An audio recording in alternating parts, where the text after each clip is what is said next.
Welcome back to Cleta Vassal. Today we are diving into a significant part of the Indian Constitution, Article 19, which guarantees the right of freedom to all the citizens. Article 19 is foundational for democracy in India and it covers 6 critical rights. So let's break it down and explore what this freedom means, what they matters and the limit placed on them.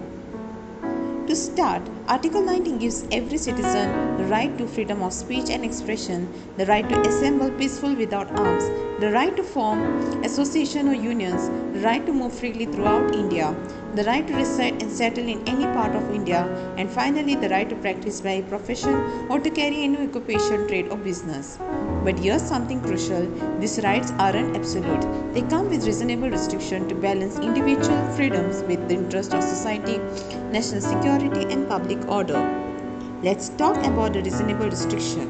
The Constitution allows the state to limit their freedoms in specific situations. For example, if a public order, the security of the state, or even friendly relation with foreign states are at risk, the state can lawfully restrict certain rights. This ensures that while we enjoy our freedom, they don't jeopardize the nation or harm others. For instance, freedom of speech is a vital right, but it does not cover speech that incites violence or hate. Similarly, while we have the freedom to assemble, the right is limited to peaceful gatherings without arms. Imagine the chaos if people could gather with weapons freely. Such restriction prevents potential threats to public peace. The key point is your reasonableness. Every restriction must be balanced, not arbitrary, and must align with larger public interest. The court plays a vital role here. We review laws to ensure that restrictions truly are reasonable and do not disappropriately infringe on citizen freedoms. Now, who exactly enjoys the rights?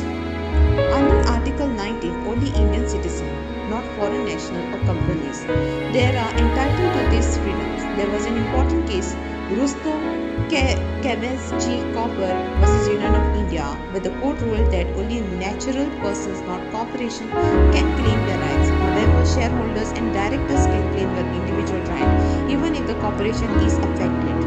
In another landmark case, that is Bennett Coleman and Company vs. Union of India, the court emphasized that citizens don't lose their fundamental right just by forming a company. This case is a sad precedent, affirming that individual rights extend even someone operate with the corporate structure.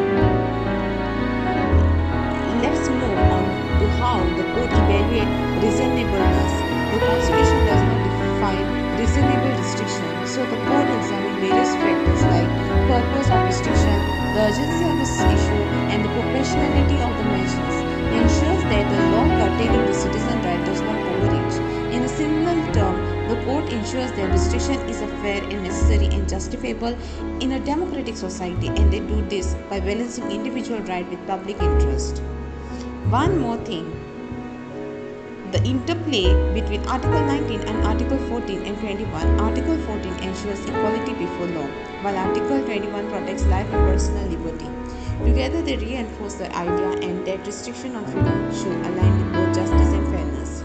Ultimately, Article 19 symbolizes Indians' commitment to a balanced approach, celebrating freedom while maintaining social order. In our rapidly globalizing the world, the relevance of these rights and their restrictions remains strong.